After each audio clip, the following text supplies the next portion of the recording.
Hello, Tom. Hi. Well, today we'll continue with MMA related phrases and words.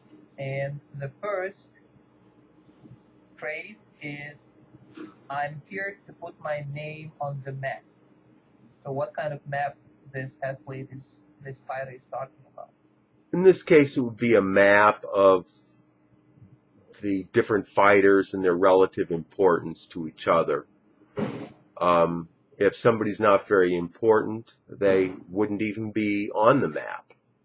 And the expression to put your name on the map just means to become famous, to make yourself well known and prominent, correct? That's correct. Map, like a city, a river, a mountain, then it means it exists and everybody is aware of it. So exactly. A large name on the map is on the map of society.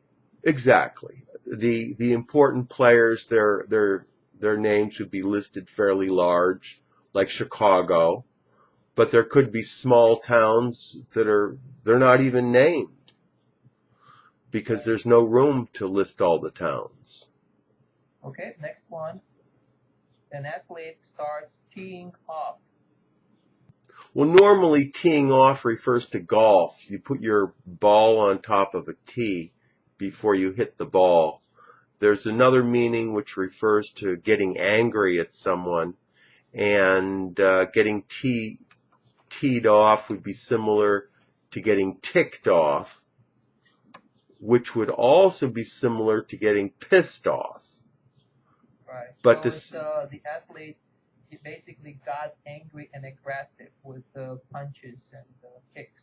Exactly. But okay. you can't really say you got pissed off because that's very rude. So people try to use other expressions that mean the same thing. Well, you can say pissed off. It's just you have to be aware of this the style and tone of this word. It's a slang, basically. If you say it to the wrong person, you could get fired for it. So you have to be careful. Okay, next one. Got the wind. So someone got the wind out of another person. Well, normally you say he got the wind knocked out of him, which refers to getting punched in the stomach so you can't breathe. Right. So the wind here means breath. Means breath, right. Now what people do is especially nowadays, is they tend to shorten some of the longer expressions. So this would be a shortening of that longer expression to get the wind knocked out of you. Okay. Next one is... people can also say, I lost my wind. Which means they're out of breath. So you climbed up a mountain for an hour, then you can say, oh, I lost my wind. Exactly. Or if you're in a road race and you run too fast, and then you have to slow down, you could say, I lost my wind. Okay, next one, and I like that expression a lot, trash talk. Trash... also a verb, they make it into a verb as well when they say trash talk. Or trash talk someone, yes. That means to insult someone. And in a lot of cases, the insults are they're so severe that they should provoke the other person to fighting, or they're so silly that you can't really take them seriously. And athletes trash talk one another as a build-up to the coming match, right? That's very common, yes. Promotional things because it attracts attention of media and of fans. Yes, basically people like to see fights. Right. So a certain amount of trash talk is what you can call hype. They're just trying to elevate the emotional intensity of the event, and they don't really mean to insult the other person. It's just a way of building up the match. Or it's a preliminary verbal fight that leads up to an actual physical fight.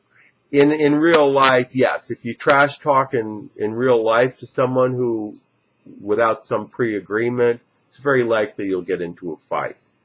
Also, during games, athletes will often trash talk the other players in order to try to cause them to lose confidence. And that's something that Arnold Schwarzenegger apparently used to do during contests to try to demotivate the other contestants. That's his. Did you see his movie, Pumping Iron? I saw a little bit of the movie. Yeah. So he developed all kinds of strategies to get on his opponents. We say get under their skin. Yes, under their skin, exactly. To get them to focus more on what he said to them than on the contest. Actually, some fighters manage to, not many, they manage to trash talk during the fight. They keep commenting and trying to get upset the opponent, so that the opponent loses focus, on the fight. Right. And this is one of those eternal themes in movies when you don't allow yourself to be emotional. You just stick to the fight. Right. And then also Obama says that when he plays basketball, he likes to trash talk too. Oh, okay. That's good. Okay, next one is pump up. I think when the athletes come out onto the stage and they get inspected and they put this oil, some type of oil. On their face. Yeah, so they dance, they listen to music, and oftentimes they are pumped up. Right. Originally, getting pumped up refers to what's called a muscle pump, where if you exercise a muscle, the muscle tends to fill with blood, and then it becomes, it looks larger than it normally does. So certainly for weightlifters, they would get pumped up before the contest, and then similarly boxers, when they do their publicity before the fight, they would get pumped up as well. So now it refers to anybody who gets excited on purpose before a contest of some type in order to hype themselves up to perform better. That's a synonym for pumped up, hyped, right? You can say get hyped, right? Hyped would be more mental. And also amped up? You can say, yes, get amped up. You can say get excited, but it doesn't quite have the emotional pull of these other expressions. Okay, next one is an athlete or a matchup headlining the event. So to headline? Headline, right, used as a verb in this case. The headline is the top of the newspaper. It's called the headline. It's something that's short. It's supposed to get your attention. The main title? The main title, get you to buy the newspaper. A headline of a newspaper is the top of the newspaper, in the largest type, usually very short, to try to get you to buy the newspaper. In the case of fights, usually they have more than one fight. And most of the people that are in the fight, you don't know who they are. And if it were just them alone, you might not even go see the event. So it's very important to get at least one or two people with big names that they can use to headline the event. This also is called the main event, the matchup between the two best-known contenders. Okay, next one is fighting on home turf. Turf refers to ground. You can also say fighting on home ground as well. Turf is grass. Right, and home turf would mean basically a hometown. Your home field. Right. So in the case of the Bears, it means the game is in Soldier Field. It's not an away game. So if a fighter fights in a town where he or she was born and raised, then they fight on the home turf. That's a good. Yeah, that could be true too. I never thought of it that way. Yes. Yeah, so it's a figurative. If a player were going back to a city that they, or let's say they were going against a team that they previously played for, yeah, you could probably say that as well. And also when they describe criminal activities, they talk about turf wars. Turf wars, yeah. The idea there. Because gangs try to divide and keep control of areas of the city, right? And they call them turfs. They call it turf, yeah. It's an uncountable. Turf, okay. They would call it turf. Okay, next one. An athlete will come out wild.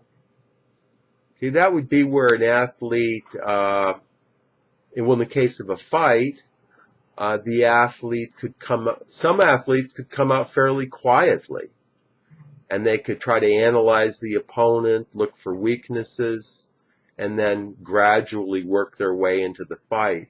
If someone comes out wild, it just means that they're very explosive right from the very beginning, and what they're hoping to do is to catch the opponent by surprise so the opponent will do something wrong. Yes, and probably unpredictable, right? Wild.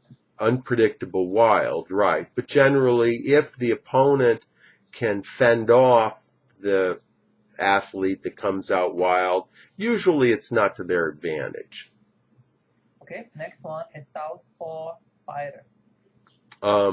Southpaw refers to a baseball player that throws with his left hand. The idea being that his left arm would have been facing south for the way baseball fields were typically constructed. Now it refers to anyone who's left-handed. Why would a baseball field be constructed in terms of south, north, east, and west? Why is it important? Well, that's a good question. I think that would have to do with where the sun was.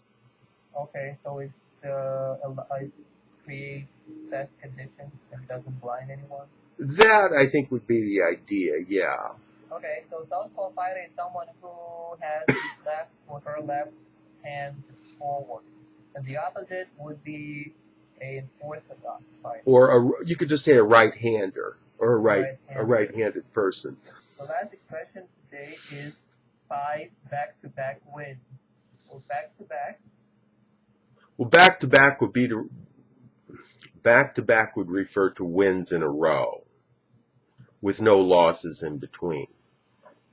And you also can describe anything, like for example, rainy days. You can say we've had several back-to-back rainy days. Or you typically put it at the end. You'd say we've had several rainy days back-to-back. Okay. Or we could say I've worked 10 days in a row. You could also say I've worked 10 days back-to-back. Okay, well, that's it for today. Thank you, Tom, and I'll talk to you next time. Okay, great. Thank you.